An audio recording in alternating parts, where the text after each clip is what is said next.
Trump warning don't care. ಭಾರತಕ್ಕೆ ಹರಿದು ಬಂತು ಲಕ್ಷ ಲಕ್ಷ ಕೋಟಿ. ಖುದ್ದು ಟ್ರಂಪ್ ಕಂಪನಿಯಿಂದಲೇ ಡಬಲ್ ಗೇಮ್. ಅಮೆರಿಕನ್ ಕಂಪನಿಗಳು ಅಮೆರಿಕದಲ್ಲೇ ಇನ್ವೆಸ್ಟ್ ಮಾಡಬೇಕು. ಭಾರತ ಒಂದು ಡೆಡ್ ಎಕಾನಮಿ, ಸತ್ಯ ಹೋಗಿದೆ, ಅಲ್ಲಿಗೆ ಹೋಗಂಗಿಲ್ಲ, ಬಂಡವಾಳ ಹಾಕಂಗಿಲ್ಲ ಅಂತ ಟ್ರಂಪ್ ಅರಚಾಡ್ತಾ ಇದ್ರು. ತಮ್ಮ ದೇಶದ ಕಂಪನಿಗಳಿಗೆ ವಾರ್ನಿಂಗ್ ಕೊಟ್ಟಿದ್ರು. ಆದರೆ ಆಗಿದ್ದೇನು ಗೊತ್ತಾ, ಟ್ರಂಪ್ ಮಾತು ಕೇಳೋದು ಬಿಡಿ, ಅಮೆರಿಕದ ದಿಗ್ಗಜ ಟೆಕ್ ಕಂಪನಿಗಳೆಲ್ಲ ಸಾಲಾಗಿ ನಿಂತು ಭಾರತದ ಮೇಲೆ ದುಡ್ಡು ಸುರಿತಾ ಇದ್ದಾರೆ. ಒಂದೆರಡಲ್ಲ, ಅದನ್ನು ಬರೋಬ್ಬರಿ 6 ಲಕ್ಷ ಕೋಟಿ ರೂಪಾಯಿಗೂ ಅಧಿಕ. ಬಿಡಿ, ಅಷ್ಟು ಮಾತ್ರ ಅಲ್ಲ, ಯಾವ ಟ್ರಂಪ್ ಭಾರತವನ್ನ ಬೇಡ ಅಂತ ಹೇಳಿದ್ರು, ಭಾರತಕ್ಕೆ ಹೋಗಬೇಡಿ ಅಂತ ಹೇಳಿದ್ರು, ಅದೇ ಟ್ರಂಪ್ ಕಂಪನಿನೇ ಈಗ ಭಾರತದಲ್ಲಿ ಲಕ್ಷಾಂತರ ಕೋಟಿ ಸುರಿಯೋಕೆ ರೆಡಿಯಾಗಿದೆ. ಹಾಗಿದ್ರೆ ಏನಿದು ಟ್ವಿಸ್ಟ್? ಅಮೆರಿಕನ್ನರಿಗೆ ಭಾರತದ ಮೇಲೆ ಟ್ರಂಪ್ ಇಷ್ಟೊಂದು ಬೈತಾ ಇದ್ರೂ ಕೂಡ ಯಾಕೆ ಇಷ್ಟೊಂದು ಪ್ರೀತಿ? ಯಾರೆಲ್ಲ ಇನ್ವೆಸ್ಟ್ ಮಾಡೋಕೆ ಈಗ ಕಮಿಟ್ಮೆಂಟ್ ಕೊಟ್ಟಿದ್ದಾರೆ? ಬನ್ನಿ ಇವತ್ತಿನ ವಿಡಿಯೋದಲ್ಲಿ ಎಲ್ಲ ಮೆಗಾ ಡೀಲ್ಗಳ ಕಂಪ್ಲೀಟ್ ಮಾಹಿತಿಯನ್ನು ನಾವು ನೋಡ್ತಾ ಹೋಗೋಣ.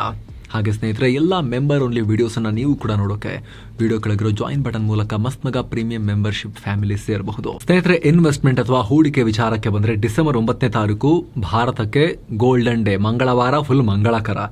ಯಾಕಂದ್ರೆ ಅಮೆರಿಕದ ಟೆಕ್ ದೈತ್ಯರು ಭಾರತದ ಮಾರ್ಕೆಟ್ಗೆ ಹಾರ್ ಬಂದು ನುಗ್ಗು ಬಿಟ್ಟಿದ್ದಾರೆ ಒಂದೇ ಸಲ. ಫಸ್ಟ್, ಚಿಪ್ ಮ್ಯಾನುಫ್ಯಾಕ್ಚರಿಂಗ್ ಲೋಕದ ದಿಗ್ಗಜ ಕಿಂಗ್ ಇಂಟೆಲ್, ಇವರು ನಾವು ಆಲ್ರೆಡಿ ಸ್ಪೆಷಲ್ ರಿಪೋರ್ಟ್ ಅಲ್ಲಿ ಮಾಹಿತಿಯನ್ನು ಕೊಟ್ಟಿದ್ವಿ. ನಮ್ಮ ಟಾಟಾ ಎಲೆಕ್ಟ್ರಾನಿಕ್ಸ್ ಜೊತೆ ಕೈ ಜೋಡಿಸಿದ್ದಾರೆ. ಬರೋಬ್ಬರಿ 1.18 ಲಕ್ಷ ಕೋಟಿ ರೂಪಾಯಿನ ಮೆಗಾ ಡೀಲ್ ಆಗಿದೆ. ಇನ್ನು ಮುಂದೆ ಇಂಟೆಲ್ನ ಚಿಪ್ಗಳು ಟಾಟಾ ಫ್ಯಾಕ್ಟರಿಯಲ್ಲಿ ರೆಡಿ ಆಗ್ತವೆ ಭಾರತದಲ್ಲಿ. ಗುಜರಾತ್ ಮತ್ತು ಅಸ್ಸಾಂನಲ್ಲಿ ಆಗೋ ಲೆಕ್ಕಾಚಾರ ಇದೆ. ಅಮೆರಿಕದ ಚಿಪ್ ಈಗ ಮೇಡ್ ಇನ್ ಇಂಡಿಯಾ ಆಗುತ್ತೆ. ಟ್ರಂಪ್ ಅಷ್ಟೊಂದು ಗಂಟ್ಲು ಹರ್ಕೊಳ್ತಾ ಇರೋ ನಡುವೆ ಕೂಡ ಈ ಡೀಲ್ ಆಗಿದೆ. ಅದರಲ್ಲೂ ಕೂಡ ಈ ಇಂಟೆಲ್ ಅನ್ನ ಬಚಾವ್ ಮಾಡೋಕೆ ಖುದ್ದು ಟ್ರಂಪ್ ಸರ್ಕಾರ ಇಂಟೆಲ್ ನಲ್ಲಿ ಶೇರ್ ಖರೀದಿ ಮಾಡಿ ಅವಾಗ ದುಡ್ಡು ಹಾಕಿ ಚೂರು ಕಾಪಾಡಕ್ ಪ್ರಯತ್ನ ಪಟ್ಟಿತ್ತು. ಮುಳುಗ್ತಾ ಇದೆ ಇಂಟೆಲ್ ಅಂತ ಹೇಳಿ, ತಡ್ಕೊಳಕ್ ಆಗ್ತಿಲ್ಲ, ಈ ಮಾಡರ್ನ್ ಕಾಂಪಿಟೇಷನ್ ಅಲ್ಲಿ ಹಿಂದೆ ಉಳಿದು ಬಿಟ್ಟಿದ್ದಾರೆ ಅಂತ ಹೇಳಿ. ಅಂತ ಇಂಟೆಲ್, ಟ್ರಂಪ್ ಸರ್ಕಾರದ ಕೃಪಾ ಕಟಾಕ್ಷದಿಂದ ಸರ್ವೈವ್ ಆಗ್ತಿರೋ ಇಂಟೆಲ್ ಅವ್ರ ಮಾತಿಗೆ ಕೇರ್ ಮಾಡಿದೆ. ಭಾರತದಲ್ಲಿ ಟಾಟಾ ಜೊತೆ ಕೊಲಾಬರೇಷನ್ ಮಾಡ್ಕೊಳಕ್ ಮುಂದಾಗಿದೆ, ಅನೌನ್ಸ್ ಕೂಡ ಮಾಡಿಬಿಟ್ಟಿದ್ದಾರೆ. ಅದ್ರ ಬೆನ್ನಲ್ಲೇ ಮೈಕ್ರೋಸಾಫ್ಟ್, ಖುದ್ದು ಮೈಕ್ರೋಸಾಫ್ಟ್ ನ ಸಿಇಒ ಸತ್ಯ ನಡೆಲ್ಲ ಭಾರತಕ್ಕೆ ಬಂದು ಭಾರತದ ಪ್ರಧಾನಮಂತ್ರಿ ನರೇಂದ್ರ ಮೋದಿ ಅವ್ರನ್ನ ಮೀಟ್ ಮಾಡಿ ಇದನ್ನ ಘೋಷಿಸಿದ್ದಾರೆ. ಮೈಕ್ರೋಸಾಫ್ಟ್ ಭಾರತದಲ್ಲಿ $17.5 ಬಿಲಿಯನ್, ಅಂದ್ರೆ ನಮ್ಮ ರೂಪಾಯಿ ಲೆಕ್ಕದಲ್ಲಿ 1.47 ಲಕ್ಷ ಕೋಟಿ ರೂಪಾಯಿ ಹೂಡಿಕೆ ಮಾಡ್ತಿದ್ದಾರೆ. ಇದು ಏಷ್ಯಾದಲ್ಲೇ ಮೈಕ್ರೋಸಾಫ್ಟ್ ಮಾಡ್ತಿರೋ ಅತಿ ದೊಡ್ಡ ಇನ್ವೆಸ್ಟ್ಮೆಂಟ್. ಚೈನಾದಲ್ಲೂ ಆಗಿಲ್ಲ ಎಷ್ಟು. ಇವ್ರು ಮಾತ್ರ ಅಲ್ಲ, ಅಮೆಜಾನ್ ಕೂಡ ಅದರ ಬೆನ್ನಲ್ಲೇ ಇನ್ನೊಂದು ದೊಡ್ಡ ಘೋಷಣೆ ಮಾಡ್ತು. 2030 ವೇಳೆಗೆ ಬರೋಬ್ಬರಿ $35 ಬಿಲಿಯನ್ ಇನ್ನೂ ಏರಿಸಿದ್ರು ಇವರು. ಅಂದ್ರೆ 2.9 ಲಕ್ಷ ಕೋಟಿ ರೂಪಾಯಿ ಭಾರತದಲ್ಲಿ ಹಾಕ್ತೀವಿ ಅಂತ ಘೋಷಿಸಿದ್ರು. ಎಲ್ಲ ಸೇರಿಸಿದ್ರೆ ಸುಮಾರು 6 ಲಕ್ಷ ಕೋಟಿ ರೂಪಾಯಿ ದಾಟತೆ. ಇಮ್ಯಾಜಿನ್ ಮಾಡ್ಕೊಳ್ಳಿ, ಟ್ರಂಪ್ ಹೋಗ್ಬೇಡಿ ಭಾರತಕ್ಕೆ ಅಂತ ಹೇಳಿದ್ರು ಕೂಡ ಇವರು ಹರಿಸ್ತಾ ಇದ್ದಾರೆ ಹೊಳೆಯನ್ನ. ಇಲ್ಲಿ ರಿಯಲ್ ತಮಾಷೆ ಮತ್ತು ಆಶ್ಚರ್ಯದ ವಿಚಾರ ಏನ್ ಗೊತ್ತಾ, ಟ್ರಂಪ್ ಬಾಯಲ್ಲಿ ಮಾತ್ರ ಡೆಡ್ ಎಕಾನಮಿ, ಸತ್ ಹೋಗಿರೋ ಆರ್ಥಿಕತೆ ಅಂತೆಲ್ಲ ಹೇಳ್ತಾ ಇದ್ರು ಕೂಡ ಬಿಸ್ನೆಸ್ ಅಂತ ಬಂದ್ರೆ ಅವ್ರಿಗೂ ಭಾರತನೇ ಬೇಕಲ್ಲ. ಎಸ್, ಟ್ರಂಪ್ ಒಡೆತನದ media company Trump media and technology group TMTG ತೆಲಂಗಾಣದಲ್ಲಿ ನಿರ್ಮಾಣ ಆಗ್ತಿರೋ ಭಾರತ್ ಫ್ಯೂಚರ್ ಸಿಟಿ ಪ್ರಾಜೆಕ್ಟ್ನಲ್ಲಿ ಬಂಡವಾಳ ಹೂಡ್ತಿದ್ದಾರೆ. ಎಷ್ಟು ಗೊತ್ತಾ, ಮುಂದಿನ 10 ವರ್ಷಗಳಲ್ಲಿ ಬರೋಬ್ಬರಿ 1 ಲಕ್ಷ ಕೋಟಿ ರೂಪಾಯಿ. ಈ ಕಂಪನಿಯ ಡೈರೆಕ್ಟರ್ ಎರಿಕ್ ಸ್ವಿಡರ್ ಏನ್ ಹೇಳ್ತಾರೆ ಗೊತ್ತಾ, ಟೆಕ್ನಾಲಜಿ ಜಗತ್ತನ್ನ ಮುಂದಿನ ದಿನಗಳಲ್ಲಿ ಭಾರತ ಲೀಡ್ ಮಾಡುತ್ತೆ ಅಂತ ಹೇಳಿದ್ದಾರೆ. ಇಲ್ಲಿ ಇನ್ವೆಸ್ಟ್ ಮಾಡೋಕೆ ಅವಕಾಶ ಸಿಕ್ಕಿರೋದೇ ನಮ್ಮ ಅದೃಷ್ಟ ಅಂತ ಹೇಳಿದ್ದಾರೆ ಟ್ರಂಪ್ ಕಂಪನಿಯವರೇ. ಇದನ್ನೇ ಹೇಳೋದು, ಆಡೋ ಮಾತಿಗೂ ಮಾಡೋ ಕೃತಿಗೂ ಸಂಬಂಧನೇ ಇಲ್ಲ ಅಂತ ಹೇಳಿ. ಟ್ರಂಪ್ ನೋಡಿ ಕಲಿಬೇಕು ಇದನ್ನ. ಎಷ್ಟೊಂದ್ರು ಅವ್ರಿಗೂ ಕೂಡ ಗೊತ್ತಲ್ವಾ, ಅಮೆರಿಕದಲ್ಲಿ 2ನೇ ಟರ್ಮ್ ಆದ್ಮೇಲೆ ಅಧ್ಯಕ್ಷ ಆಗಕ್ಕಾಗಲ್ಲ. 2ನೇ ಟರ್ಮ್ನಲ್ಲಿ ಅರ್ಧ ಮುಗಿತಾ ಬಂತು. ಇನ್ನು ಹೆಚ್ಚಂದ್ರೆ ಒಂದು 2.5 ವರ್ಷ. ಅದಾದ್ಮೇಲೆ ಮತ್ತೆ ಬಿಸ್ನೆಸ್ ಮೆನ್ ಸೂಟ್ ಹಾಕೊಂಡೇ ತಿರುಗಾಡ್ಬೇಕಲ್ಲ. ಏರ್ಫೋರ್ಸ್ 1 ಇರೋದಿಲ್ಲ ಅವಾಗ. ಟ್ರಂಪ್ ಏರ್ಲೈನ್ಸ್ ಟ್ರಂಪ್ ಜೆಟ್ ಅಲ್ಲೇ ತಿರುಗಾಡ್ಬೇಕಲ್ಲ. ಆ ಟೈಮ್ನಲ್ಲಿ ಭಾರತ ಇಲ್ಲಿರೋ ಹೂಡಿಕೆಗಳು, ಬೇರೆ ರಾಷ್ಟ್ರಗಳಲ್ಲಿರೋ ಹೂಡಿಕೆಗಳು ಅದೆಲ್ಲ ಮುಖ್ಯ ಆಗುತ್ತಲ್ಲ. Business men Trump. ಓಕೆ ಸರಿ, ಇಷ್ಟೊಂದು ಲಕ್ಷ ಲಕ್ಷ ಕೋಟಿ ದುಡ್ಡು ಎಲ್ಲಿ ಹೂಡಿಕೆ ಆಗ್ತಿದೆ? ಇವರ ಫೋಕಸ್ ಏನು ಸ್ನೇಹಿತರೆ? ಉತ್ತರ ಒಂದೇ, ಡೇಟಾ, ಎಐ ಡೇಟಾ. ಅದರಲ್ಲೂ ಕೂಡ ಅಗೇನ್ ಮುಖ್ಯವಾಗಿ 4 ವಿಭಾಗಗಳಲ್ಲಿ ದುಡ್ಡು ಹಾಕ್ತಿದ್ದಾರೆ.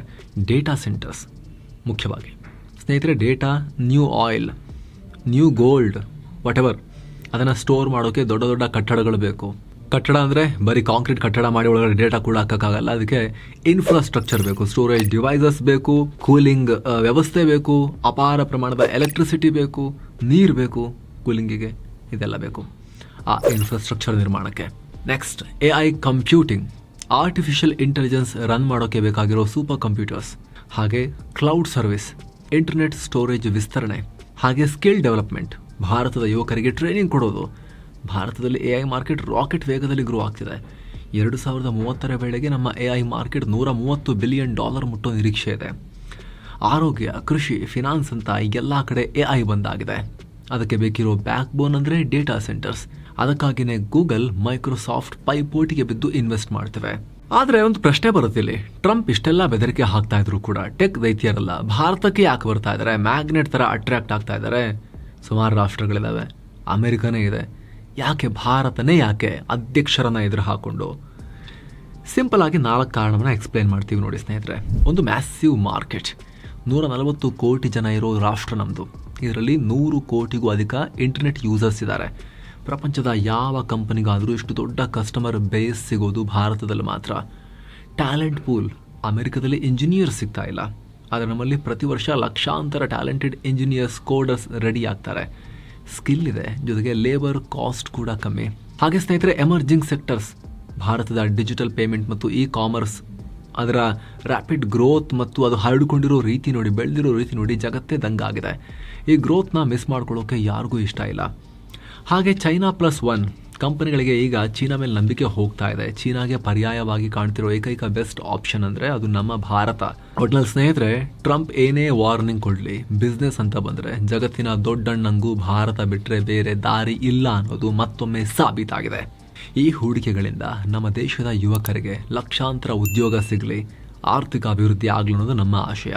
ಸೇಮ್ ಟೈಮ್ ಟ್ರಂಪ್ ಬೇಕಾದ್ರೆ ಒಂದು ಫ್ಲೈಟ್ ಫುಲ್ ಇದನ್ನ ಕಳಿಸ್ಕೊಡೋಣ. Thank you so much. ನಿಮಗೆ ಅನ್ಸುತ್ತೆ ಕಾಮೆಂಟ್ ಮಾಡಿ ತಿಳಿಸಿ. ಆಗಲೇ ಹೇಳಿದ ಮಸ್ತ್ ಮಗ ಪ್ರೀಮಿಯಂ ಮೆಂಬರ್ಶಿಪ್ ನಲ್ಲಿ ಆಸಕ್ತಿ ಇರೋರು ವಿಡಿಯೋ ಕೆಳಗಿರೋ ಜಾಯಿನ್ ಬಟನ್ ಮೂಲಕ ಸೇರಬಹುದು. ಆಮೇಲೆ ಎಲ್ಲ ಮೆಂಬರ್ ಓನ್ಲಿ ವಿಡಿಯೋಸ್ ಅನ್ನ ನೀವು ಕೂಡ ನೋಡೋಕೆ ಶುರು ಮಾಡಬಹುದು. ಮತ್ತೆ ಭೇಟಿ ಆಗ್ತಿರೋಣ ಸ್ನೇಹಿತರೆ. ನಮಸ್ತೆ.